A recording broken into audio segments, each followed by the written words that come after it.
Je demande au ministre de l'Intérieur de cesser. Qu'est-ce qui s'est passé? Qu'est-ce qui s'est passé? Bon. Vas-y, vas-y. Mes chers collègues, la séance est suspendue. La séance est suspendue. Allez.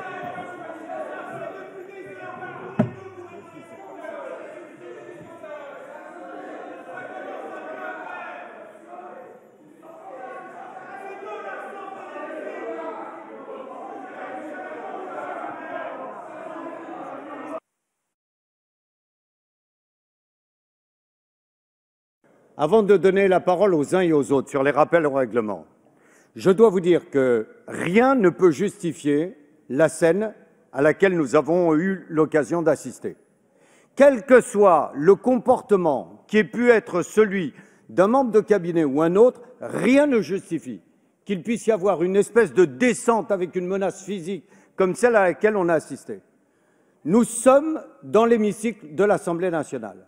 Et quels que soient les événements qui s'y déroulent, où l'on demande une suspension de séance, où on demande une réunion de la conférence des présidents, où on demande une réunion des présidents de groupe, mais rien ne peut justifier la descente qu'il y a eu pour menacer un membre du cabinet de la garde des Sceaux, quelle que soit son attitude. Je ne rentre même pas dans cette question-là. Il y a des choses qui ne sont pas acceptables. Je le dis, je le répète avec force. On ne peut pas avoir eu des interventions juste avant cette suspension malheureuse pour dénoncer des brutalités et y avoir ce genre de comportement comme celui que l'on a eu dans l'hémicycle. Donc je tenais à faire cette précision. Malheureusement, lorsqu'il y a une suspension de séance, les caméras se coupent, donc il n'y aura pas d'image. Mais j'en référerai à la prochaine réunion de bureau parce qu'il y a des choses qui sont inacceptables en termes de comportement. Je vous le dis. Si à un moment donné, nous, qui sommes ceux qui votons la loi, donnons l'impression que nous allons faire la justice ou même essayer de se venger nous-mêmes, il y a quelque chose qui ne fonctionne pas dans la responsabilité qui doit être celle que nous occupons dans cet hémicycle.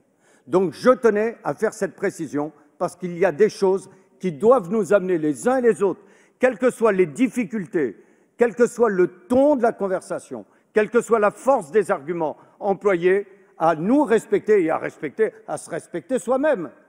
Je crois qu'on n'est pas dans une cour d'école. Nous ne sommes pas des collégiens qui avons des difficultés avec un regard de travers. Donc, quelles que soient les origines de cet incident, je ne peux les accepter. Je ne peux les accepter. Maintenant, comme c'est de tradition, lorsqu'il y a de tels événements, j'ai donné la parole à chacun des groupes pour qu'ils puissent s'exprimer.